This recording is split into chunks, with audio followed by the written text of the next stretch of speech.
Pois é.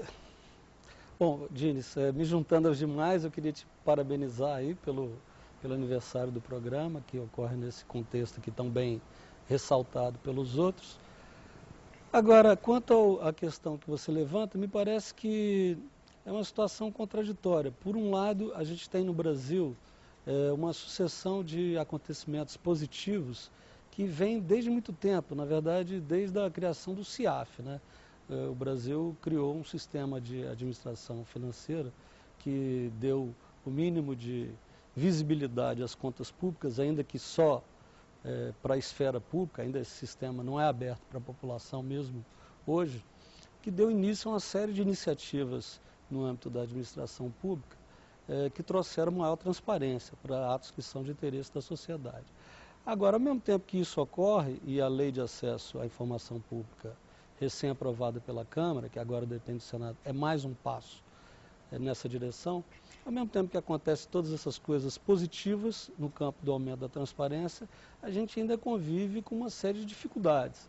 Então, no Poder Legislativo, por exemplo, muitas vezes, ao longo desses 6 anos aí de história do Congresso em Foco, a gente se deparou com problemas absolutamente imprevisíveis para a gente, né? Quer dizer, mantém-se em segredo muitas coisas em relação às atividades do Poder Legislativo. Os atos secretos do Senado são um exemplo, os gastos das passagens aéreas são outro exemplo, o uso das verbas indenizatórias também são outro segredo mantido há muito tempo sobre a Câmara, pela Câmara e pelo Senado. Quer dizer, mesmo o Poder Legislativo, que gosta de se proclamar como o poder mais transparente dos três, tem todas essas situações que estão muito longe daquela transparência que a sociedade precisa. E precisa por uma razão muito simples. Se a informação não circula, se as pessoas não sabem como funcionam as diversas instâncias de governo, elas não têm como participar plenamente da vida pública, da vida social, né? Quer dizer, é preciso dar a conhecer à população o que acontece, até para que as coisas ocorram no plano do governo, da justiça e do legislativo, ocorram de maneira a atender os interesses da sociedade. Então, nesse aspecto, o que eu diria é que há avanços que já vêm de muito tempo, e essa lei de acesso à informação pública é um baita avanço, mas tem muita coisa ainda para ser feita, tanto no Poder Legislativo como nos outros poderes, né? Aqui vale uma menção ainda que rápida ao Poder Judiciário, que tem brindado aí o país com decisões de proibição, inclusive afetando muito a imprensa regional, muitos veículos regionais, com decisões extremamente questionáveis, proibindo a abordagem de determinados assuntos. Então, quer dizer, há muito a se fazer ainda para a gente chegar naquele ambiente de transparência que todos nós desejamos. Vamos ver isso nos próximos blocos. Por enquanto, fazemos um intervalo e voltamos já. Estamos de volta. Hoje o Observatório da Imprensa discute a nova Lei de Acesso à Informação, aprovada pela Câmara dos Deputados.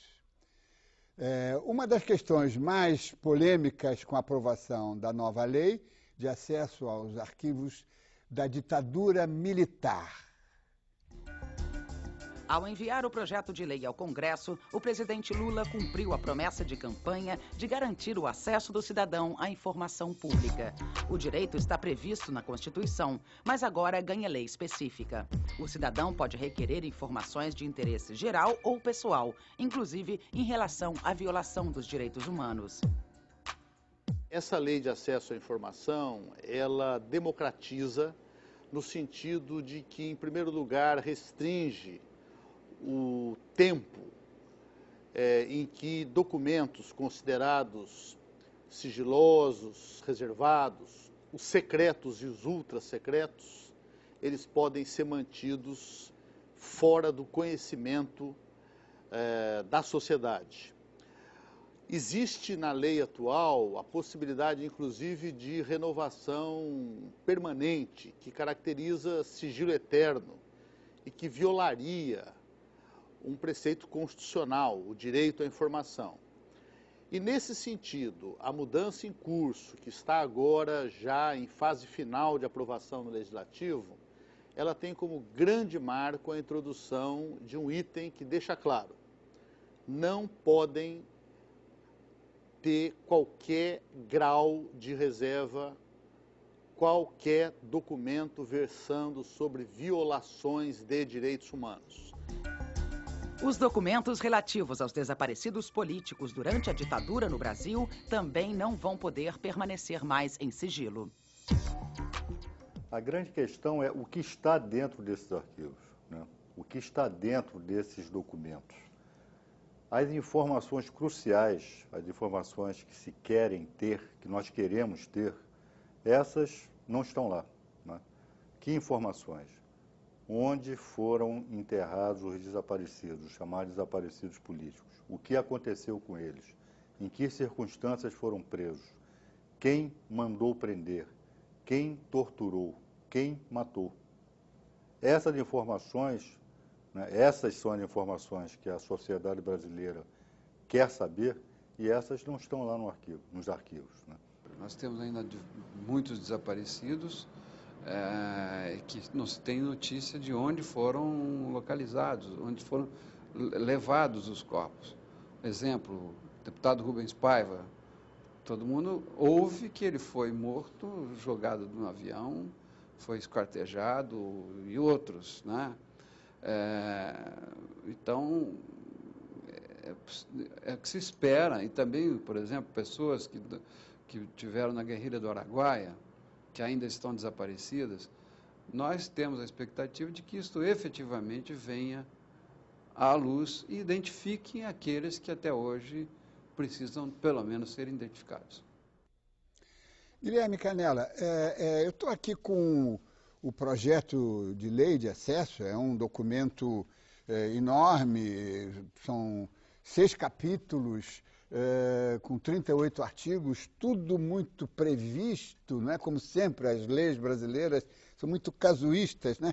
Mas tem aqui uma coisa que ficou lá para o fim e que, para mim, digamos, é um pecado capital, não é? E ficou lá no fim, mais ou menos, escondida.